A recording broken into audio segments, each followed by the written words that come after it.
En cette veille de journée de lutte des droits des femmes, j'avais envie de vous parler d'une femme qui m'inspire énormément. Une artiste peintre autodidacte qui est un modèle pour toutes celles qui se sentent oppressées ou montrées du doigt par ces fameux standards de la beauté. Je cite: J'ai longtemps cru que j'étais la personne la plus étrange au monde. Un jour, je me suis dit qu'avec autant de gens dans le monde, il devait forcément y avoir quelqu'un d'autre qui se sentait aussi bizarre et meurtri que moi. Je me suis mise à imaginer et je me suis dit qu'elle aussi devait penser à moi. Eh bien, si tu existes et que tu lis ça, sache que j'existe et que je suis aussi étrange que toi. Vous l'avez reconnu, il s'agit bien là de Frida Kahlo. Dans cette illustration qui provient de Desenio, comme tous les cadres que vous verrez dans cette vidéo, la marque se distingue par sa capacité à se renouveler constamment et à améliorer son impact écologique en changeant les conditionnements de ses cartons pour être 100% recyclables, ainsi qu'en utilisant du papier et des bois des forêts aux normes FSC et PEFC et en plantant pas moins de 25 000 arbres depuis 2017. Enfin bref, si ça t'intéresse, n'hésite pas à regarder dans le lien en barre d'infos. Salut Mireille et Paulette, j'espère que vous allez bien. Aujourd'hui on se retrouve dans une vidéo avec 10 conseils pour la pousse. Mais alors, on ne va pas parler d'une pousse pure et dure, on va aussi parler de rétention des longueurs. Oui, tu sais, ce fameux effet queue de rat que tu vois ici. Justement, on va agir également sur ça. Et je vais te proposer 5 astuces pour la pousse et 5 astuces pour la rétention des longueurs et te montrer comment j'ai fait pendant plus de 2 ans depuis ma dernière coupe de cheveux pour avoir une pousse saine avec des longueurs saines et surtout sans me prendre énormément la tête. C'est vraiment des astuces qui vont rentrer en fait dans ton quotidien et tu n'y penseras en fait même plus tellement ça deviendra une habitude. C'est parti pour le premier conseil, les massages. Il est très important de masser son cuir chevelu. En effet, ça va apporter de l'oxygène, des nutriments, stimuler le scalp et les capillarités qui se trouvent ici pour justement augmenter la pousse et la vitesse de pousse et renouveler l'afflux sanguin à ce niveau-là. Petit bonus, tu peux évidemment le faire tête en bas lorsque tu fais ton shampoing pendant 1 minute par exemple pour augmenter les bénéfices de celui-ci.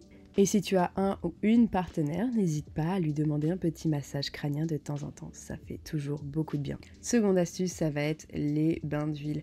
Alors pour ça, il va falloir des huiles adaptées qui vont être vasodilatatrices, notamment comme l'huile de moutarde, l'huile de ricin. C'est hyper intéressant, ou alors si tu as les cheveux paupereaux, moi ce que je peux te conseiller, c'est d'utiliser un sérum fortifiant comme tu le vois ici, qui sera beaucoup plus simple à rincer. Et évidemment, si tu as un bain d'huile, tu peux très bien sortir comme ça et le garder plusieurs heures car ça fera effet beaucoup plus longtemps et ça fera encore plus de bien à ton scalp. Troisième astuce, ça va être le sport. Et tu vas me dire, mais quel rapport avec la pousse des cheveux? Eh bien tout simplement, faire du sport, augmenter ton rythme cardiaque va permettre à ton sang de mieux circuler. Et si tu n'es pas très sportif comme moi, je te conseille vivement de te mettre au yoga et de te mettre également à faire des inversions. Alors ça peut paraître en fait très très dur à faire sur le papier, mais en réalité pas du tout. Surtout si comme moi tu t'aides d'un mur. Et là, tout le sang arrive à la tête, tu es tête en bas et ça, c'est clairement lié l'utile à l'agréable, car tu fais du sport, tu entretiens ton corps, mais tu accélères aussi la pousse de tes cheveux. Et moi, je l'ai clairement remarqué depuis que je fais des inversions. L'astuce suivante, ça va être l'utilisation d'huiles essentielles, notamment dans les bains d'huile, mais pas que, peut-être aussi dans les shampoings. Et il existe tellement d'huiles essentielles pour tellement de problématiques qu'il peut être intéressant en fait de les utiliser, notamment pour la pousse des cheveux. Et là, il m'en vient deux en tête, à savoir l'huile essentielle de menthe poivrée et l'huile essentielle de baie de Saint-Thomas, qui vont énormément stimuler la pousse, mais aussi régler quelques petits problèmes de démangeaison, mais pas que. Vous pouvez très bien également utiliser l'huile essentielle de titri si vous avez des problèmes de pellicule. Il existe tellement d'huiles essentielles pour tellement de problématiques, il y en aura forcément une qui va correspondre à la fois pour traiter votre problématique et votre pousse de cheveux. Donc n'hésitez pas à bien vous renseigner sur l'utilisation des huiles essentielles. L'alimentation va jouer un rôle crucial dans la création de kératine de bonne qualité. Il faut évidemment manger équilibré, beaucoup de fruits, beaucoup de légumes, etc. Mais il arrive parfois qu'on ait besoin d'un petit coup de pouce. Et c'est là où les compléments alimentaires vont intervenir et faire une cure 2 fois dans l'année, de 3 mois, ou de 2-3 mois, ça dépend. C'est hyper intéressant et ça aide vraiment à créer une kératine de grande qualité et qui sera très résistante sur le long terme. Ça, c'était mes 5 astuces qui font totalement partie de mon quotidien et qui sont assez simples finalement à mettre en place et très très peu chronophage pour augmenter ta vitesse de pousse. Et là, on va rentrer dans le vif du sujet, c'est-à-dire la rétention des longueurs. Et c'est ce qui peut être le plus compliqué puisque nos cheveux poussent naturellement, mais retenir ces longueurs de casser, c'est beaucoup plus difficile. Alors, c'est parti pour le premier conseil pour retenir ces longueurs, ça va être le choix du shampoing. Et alors, effectivement, les shampoings du commerce, cette grosse mousse, etc., est souvent en fait induite par l'utilisation de sulfate. C'est des tensioactifs assez irritants, assez décapants et qui vont en fait enlever la protéine de tes cheveux et justement les abîmer dès la racine.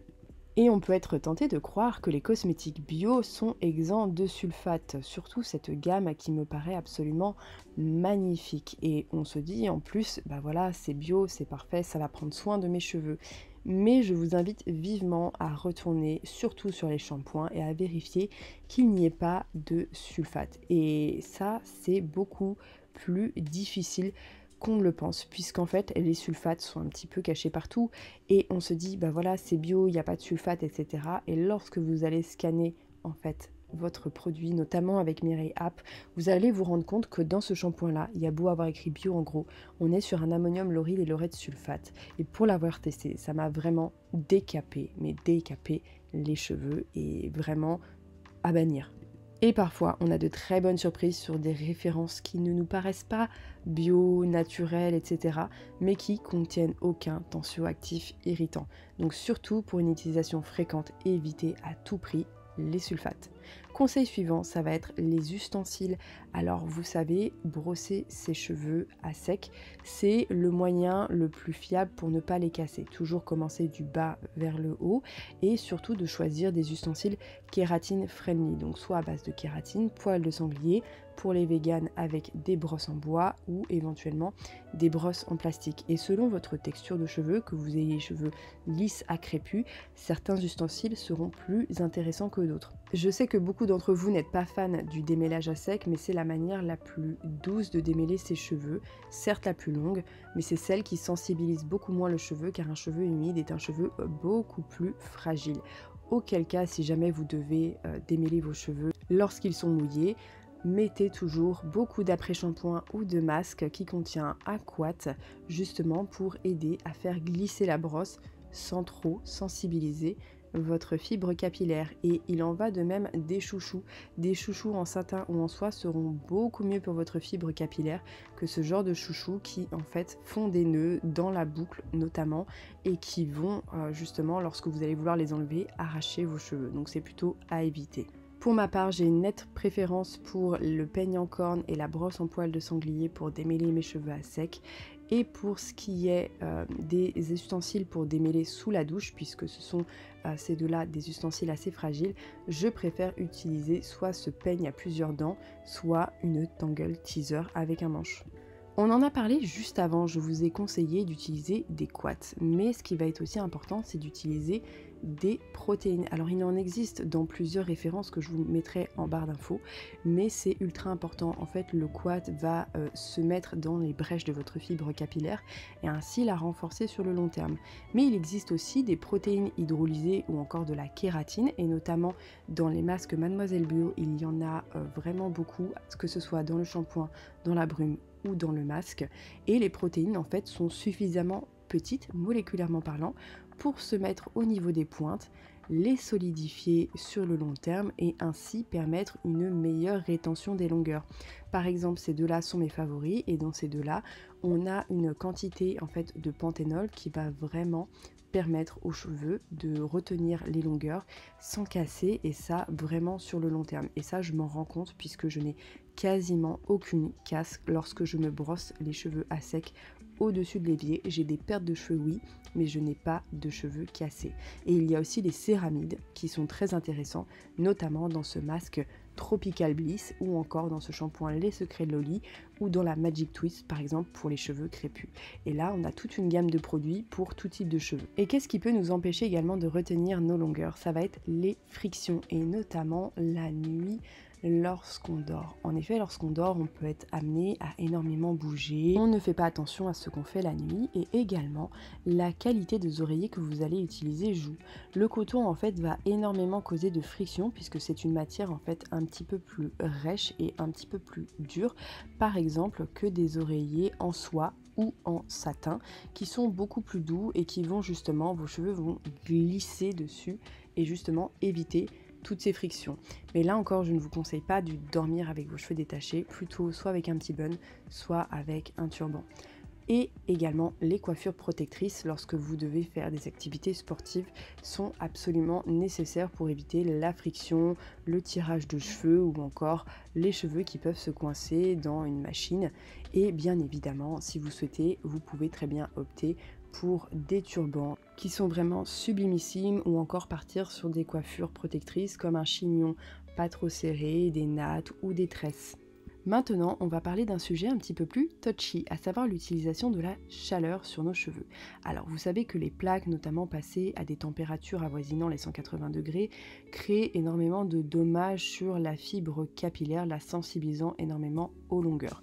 Les appareils comme les sèche-cheveux sont aussi dans le même cas, c'est pourquoi il vaut mieux les utiliser sur air tiède ou air un petit peu chaud, avec des mouvements très diffus, très éloignés. On évite de rester typiquement comme ça sur air très chaud car ça va énormément sensibiliser votre fibre capillaire. Et comment savoir si c'est trop chaud? Tout simplement, si ça vous brûle trop la main, il faut absolument arrêter. La dernière astuce, ça va être les traitements chimiques. En effet, les colorations chimiques vont ouvrir les écailles du cheveu pour y mettre un pigment de couleur. Et malheureusement, cette opération sensibilise énormément votre fibre capillaire. Et évidemment, plus les pointes sont vieilles, plus les protéines, plus les brèches seront écartées et ça peut amener à une casse du cheveu. Donc faites vraiment très attention lorsque vous vous colorez les cheveux. Veillez à le faire avec un professionnel qui saura exactement comment faire, quel colorant utiliser, auquel cas vous risqueriez d'avoir des cheveux très sensibilisés, peut-être une texture de boucle qui va changer car la décoloration aura fait trop de mal à vos boucles ou à vos cheveux. Voilà Mireille pour mes conseils pour avoir une pousse et une rétention des longueurs saines. J'espère que cette vidéo en voix off avec des images t'insèrent t'aura plu. N'hésite pas à me le faire savoir en commentaire ou en likant cette vidéo. Et moi je te dis à la semaine prochaine dans une nouvelle vidéo.